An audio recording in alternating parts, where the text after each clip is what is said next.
welcome back to lesson 3 of the second module, where we're planning our campaign and we're preparing ourselves to build upon success.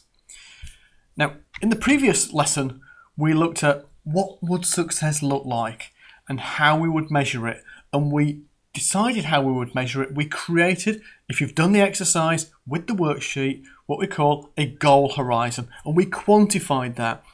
Everybody should have ended up with a statement that says you'll have a target, be it a cost per action, a cost per sale, a profit per sale, of an amount within a specific date timeline. That's our specific actionable goal horizon that we're going to target.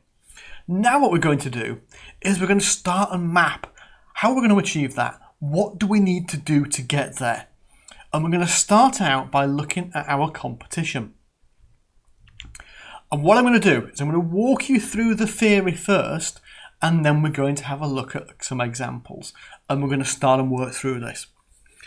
So this is going to be the first of 2 modules on a similar subject. In this one, we're going to focus on who we're competing against, the types of organisations that we are competing against for AdWords clicks. When we've done that, we're then going to take a look in the next lesson at offers. What are the competition offering in comparison to us? But to start, we're going to start with, who is it? So why does this matter?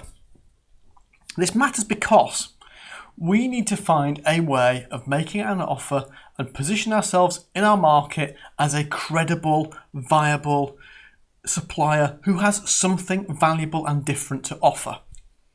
And we can only do that if we understand who we're competing against. And we're competing against 3 different groups of competition. So the first group is those people directly bidding against us for AdWords clicks. Those people competing in the same location for the same keywords that we're targeting. They are our most direct competitors there are. We're also competing online against those people who rank organically through SEO or whatever other efforts for the same keywords we want to be found for. Now, they may not be doing that deliberately. That might be an accidental competitor, but it's a competitor nevertheless, because it's somebody whose website address is being shown on the same page as yours when you're competing for traffic. And the third group is those who are offline. They might not even be advertising, but they could.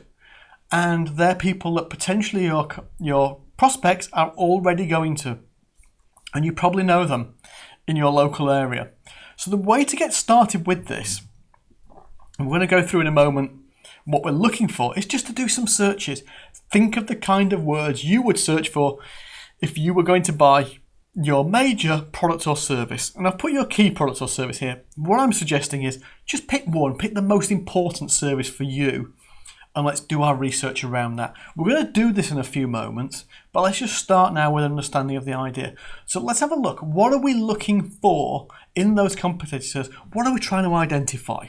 So we want to know, what type of business are they? Are they a local business? So how do they compare to you? If you're a one site, one owner-managed business, the owner of the establishment, how do your competitors compare to you? Are they the same? Are they all local competitors?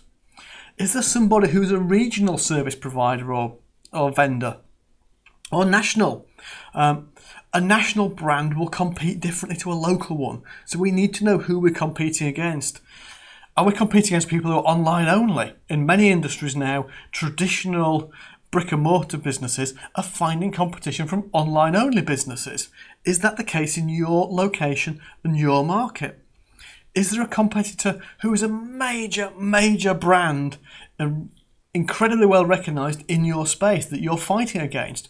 Because you can have national competitors who still of themselves are not necessarily that well known. They're a national service provider, but they're not a household name, they're not a big brand.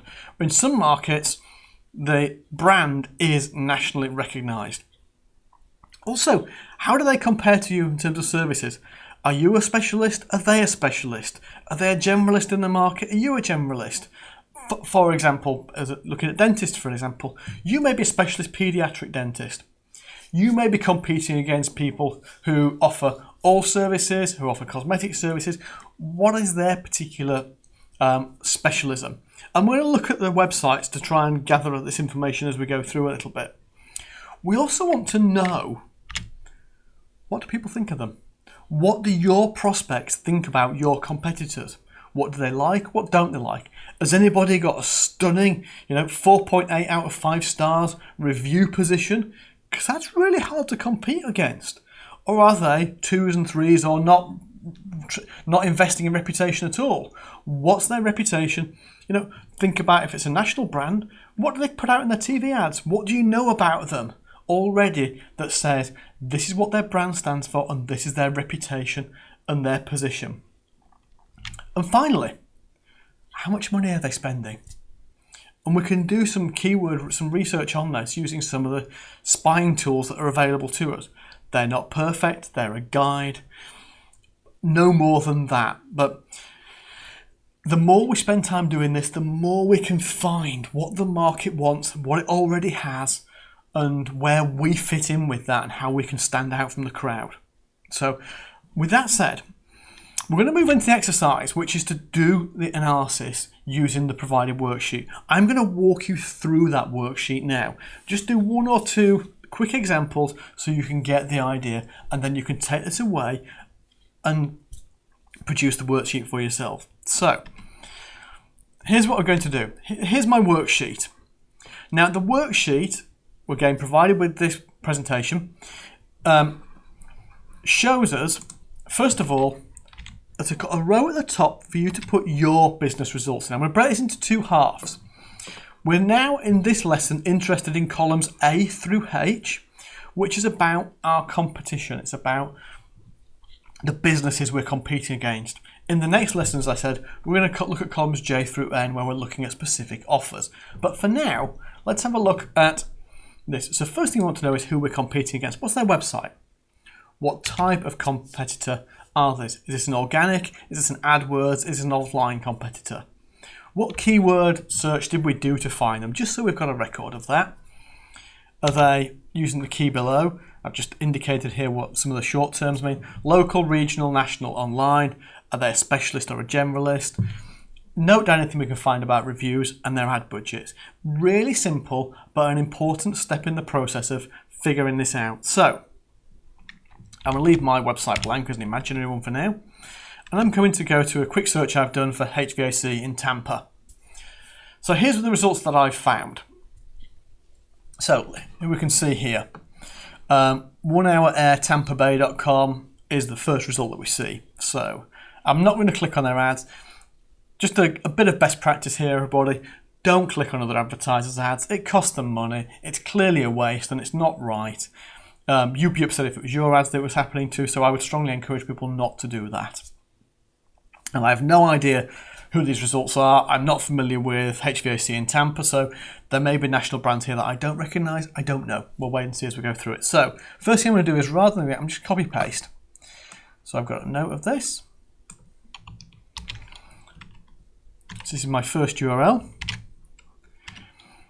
And they're an AdWords competitor. And I found them on the keyword HVAC Tampa. Now I've no idea who they are, so let's have a look at their website, see if they're a local or a national.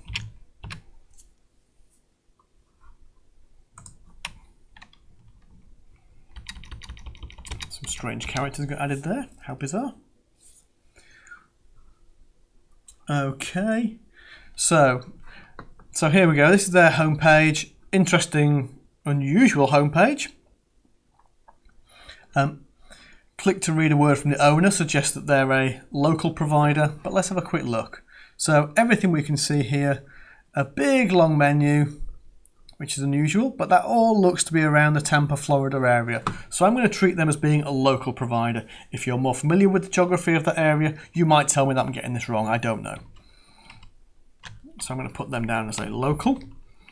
Are they a specialist or a generalist? Well, they do AC, installs, maintenance, AC repairs, some heating, and some maintenance. and a bit of plumbing, but plumbing clearly hasn't got its own submenu, so I'm going to treat this as being a specialist. Again, I don't know the market. You will know your own market far better than I do. So they're a specialist. Let's have a look for reviews. Now, I notice here they've got some reviews here. These are on-site reviews. That's a very difficult thing to quantify. We want to go to look at other places, reputable places like Trustpilot, for example.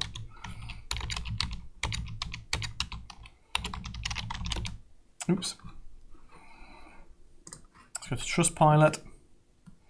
And I don't know if they're with Trustpilot or not. I'm taking a guess. Let's have a look, see if they're there. No, they're not on Trustpilot. So let's just try again, just in case you didn't like any part of that. No, couldn't be found. So they're not on Trustpilot. You can spend some time and go through and do some research and look at the different websites that are available for reviews. We can also have a look in their Google review, see if there's anything down here to indicate that they've got a review anywhere. We can click on more to find out. I'm going to put no ad budget. I'm going to go to SpyFu now. If you subscribe to any of these tools, SpyFu tends to be the best. I like Keyword Spy, but some of them have free options available, and for anybody who's doing this research for the first time, SpyFu has a good free option. So I'm going to go to that for now. So you don't necessarily need to sign up for this service to do this. So let's have a look. Here we go. Let's put their website in and see what we get. Now, SpyFu continually change this landing page. So what I see now isn't necessarily what you're going to see when you do this.